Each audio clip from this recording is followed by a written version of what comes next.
कांग्रेस जीत रही है, यानी यहां भी कांग्रेस क्लीन स्वीप करती हुई नजर आ रही है। पत्रकारों के मुताबिक जो सीनियर जर्नलिस्ट है उनका यही अनुमान है कि पलवल में जो 3 विधानसभा की सीटें हैं, तीनों की तीनों विधानसभा की सीटें कांग्रेस जीतती हुई दिख रही है। बीजेपी का खाता यहां नहीं खुलता हुआ दिख रहा है।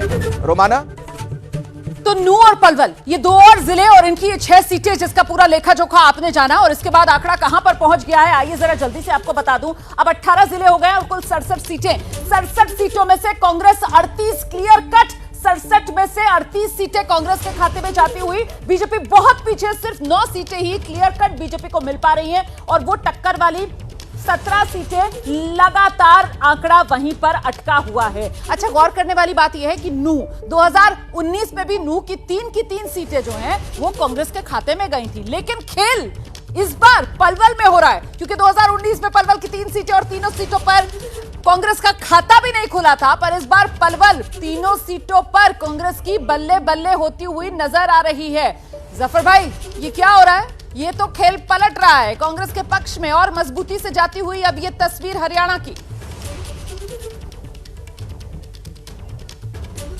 देखिए, पिछले बार भी मैंने कहा, इससे पहले जब मैं बोल रहा था कि मैं किसी पत्रकार के ऑब्जर्वेशंस को, ओपिनियंस को या उनके सर्वे को या उनका जो भी स्टेटेड जो रिपोर्ट है उसको खारिज नहीं कर रहा हूं और ना कहना चाहता हूं, लेकिन हमारा फीडबैक जो है और हमारा फीडबैक मैकेनिज्म है अपने जो हमारे पन्ना प्रमुख से और हमारे जो लेकिन सैयद जफर इस्लाम, मैं इस वक्त पलवल की बात कर रही हूँ और पलवल में आपने अपने विनिंग जो आपके कैंडिडेट्स थे, जो एमएलएस थे, आपने तीनों सिटिंग एमएलएस का टिकट काट दिया, वहां पर आपने एमएलएस को बदल दिया, एंटी इनकम्बेंसी की काट की कोशिश थी, दाव नहीं चला ना? मतलब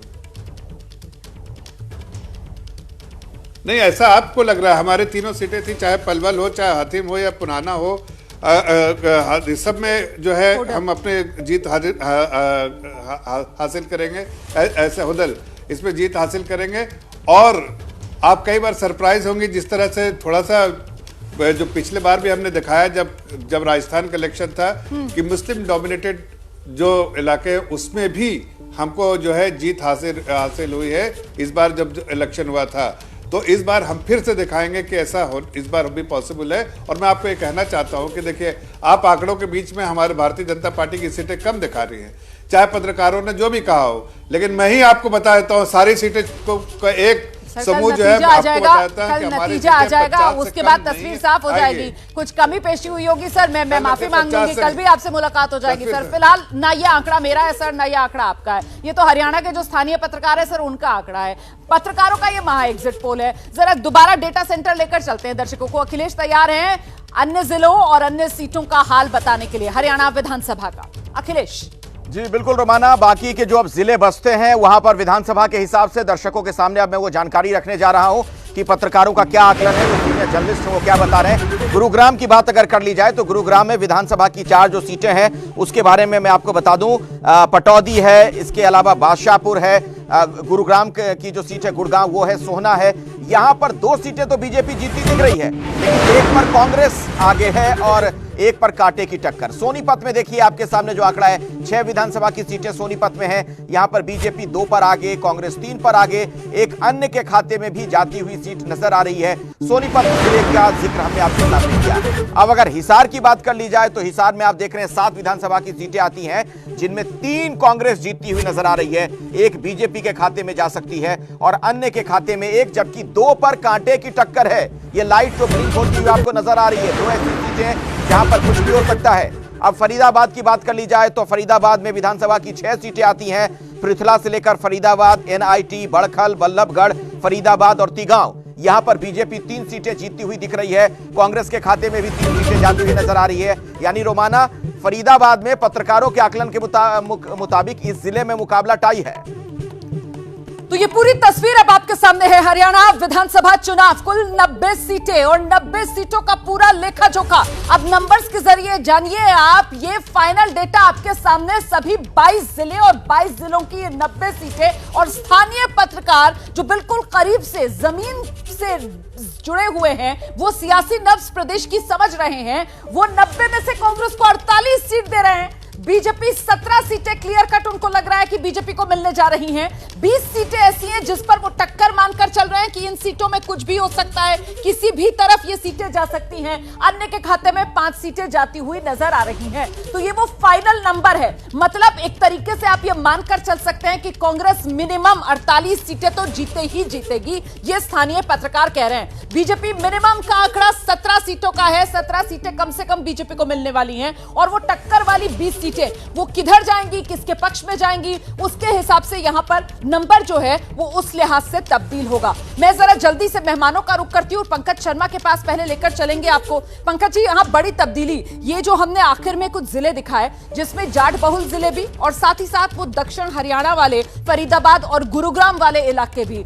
जाट वाले इलाकों में तो माना जा रहा था कि बीजेपी को नुकसान होगा, कांग्रेस को फायदा, लेकिन अपनी जमीन, अपना घर दक्षिण हरियाणा अहिरवाल बेल्ट, उसको भी बीजेपी बचा नहीं पा रही है।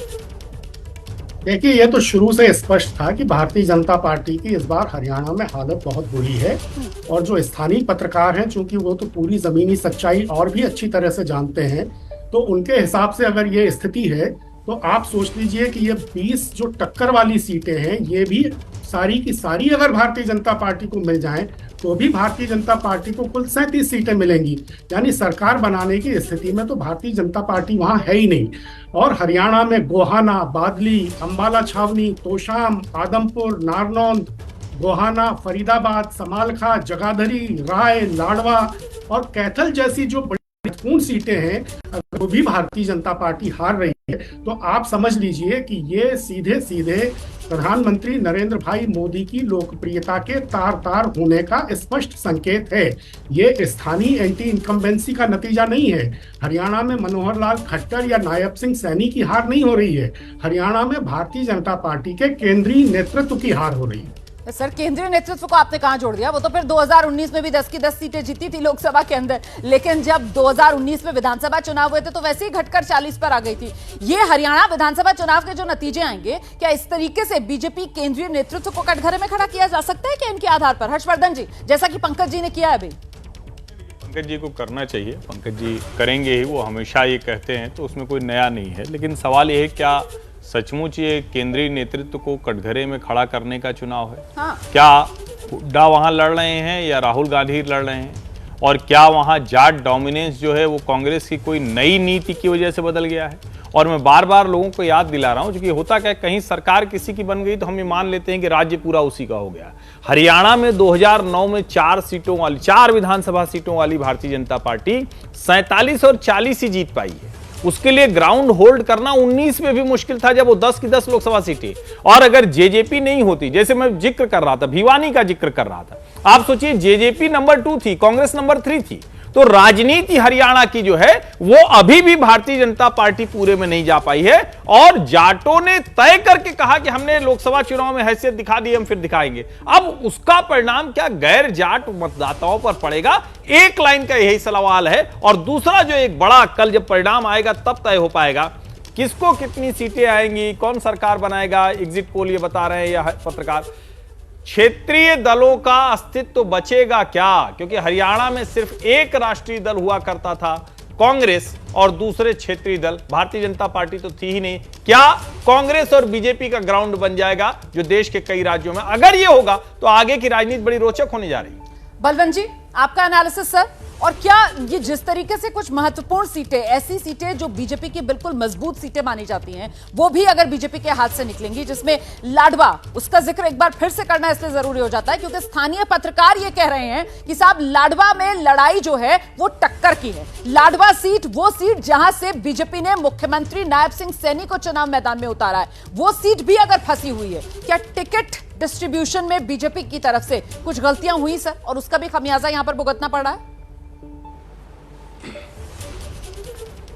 देखिए रोमाना जी, मैं 2 लाइन में अपनी बात खत्म करूंगा। अगर भावी मुख्यमंत्री, मौजूदा मुख्यमंत्री संकट में है तो आप भाजपा का अंदाज लगा सकते हैं कि क्या स्थिति है। दूसरी बात, दक्षिण हरियाणा, जब भारतीय जनता पार्टी का दोनों चुनाव में 2014-2019 में भाजपा को बहुमत मिला था, जिस वजह से सरकार बनी थी, वहाँ एक कोसली कॉन्स्टिट्यूंसी है जो रोहतक लोकसभा क्षेत्र में आती है।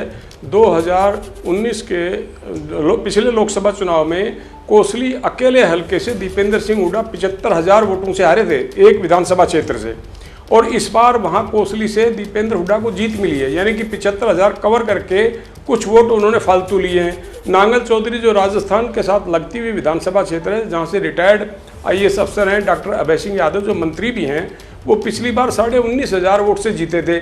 और इस बार जो आकलन आ रहा है वो ये कि अभय सिंह जी हार रहे हैं। तो राजस्थान के उस कोने से लेके और रेवाड़ी जिले की दक्षिण हरियाणा की जो सीटें थी उसमें कोसली से भी अगर बीजेपी हार रही है तो आप अंदाज लगा दो भाजपा की क्या स्थिति है। मैं ये कह रहा हूँ कि दक्षिण हरियाणा और GT बेल्ट रोड पर भाजपा जो मजबूत मानी जाती थी, इस बार कमज़ोर विकेट पे खड़ी है, और ऐसी सूरत में कांग्रेस की सरकार पूर्ण बहुमत के साथ आ रही है। ये मैं आज आपसे आज भी कह रहा हूँ, और कल फिर बात होगी तो कल मेरा दावा आप मानेंगे कि मैं ठीक कह रहा था। भारतीय जनता पार्टी तीसरी बार सही कह रहे हैं सर, सत्ता में नहीं आएगी। इंतजार तो अभी कल फाइनल नंबर का ही करना होगा। अभी तो एक तरीके से ये अनुमान ही है, ये एग्जिट पोल ही का आंकड़ा है, लेकिन एग्जैक्ट पोल कल जो नतीजा सामने आएगा। पर फिलहाल ये अनुमान कह रहा है सैयद जफर इस्लाम साहब वही बात जो कांग्रेस कह रही है, बीजेपी जा रही है, कांग्रेस आ रही है। सैयद जफर इस्लाम, देखिए, कौन जाएगा कौन आएगा ये तो कल ही पता चलेगा। सही कहा आपने कि यह अनुमान है और हर लोगों को अपनी बातें रखने का पूरा अधिकार है। लेकिन जैसा आपने भी देखा, मेरे पास भी पूरे अपनी लिस्ट है। हर सीट के बारे में मुझे भी अपने हिसाब से जानकारी है, और जो हमारी जानकारी है मैं सिर्फ संक्षेप में रखना चाहता हूँ कि अगर वर्स्ट केस भी अगर बीजेपी का हुआ तो 39 सीट से कम नहीं आ सकती है, किसी भी तरह से देखें तो वह सीट से। लेकिन हमारा अनुमान है कि हम 50+ पे रहेंगे और अच्छे से सरकार बनाएंगे, और जो हैट्रिक जो है वो होगा हमारे, और एक रिकॉर्ड जो है हम वहां स्थापित करेंगे। चलिए सर, इसलिए कि हमें जो जमीन से जानकारी जो मिल रही है, 39 कह दिया है तो मतलब कहीं ना कहीं खुद ही हथियार डाल दिए हैं कि वो बहुमत वाला जादुई आंकड़ा तो बीजेपी पार नहीं कर रही है, लेकिन वो क्लियर कट अंदाज में कांग्रेस यहां पर जादुई आंकड़ा फिलहाल पत्रकारों के एग्जिट पोल में पार करती हुई नजर आ रही है। 48 सीटें कांग्रेस के खाते में जाती हुई पत्रकारों के एग्जिट पोल में। बहुत शुक्रिया आप सभी का हमारे साथ जुड़ने के लिए। छोटे से ब्रेक के लिए यहां पर रुक रहे हैं, फौरन लौट रहे हैं, रहिए हमारे साथ। मेरा शो सास बहू और साजिश और देश और दुनिया की ताजा खबरें देखने के लिए देखिए ABP news DD free dish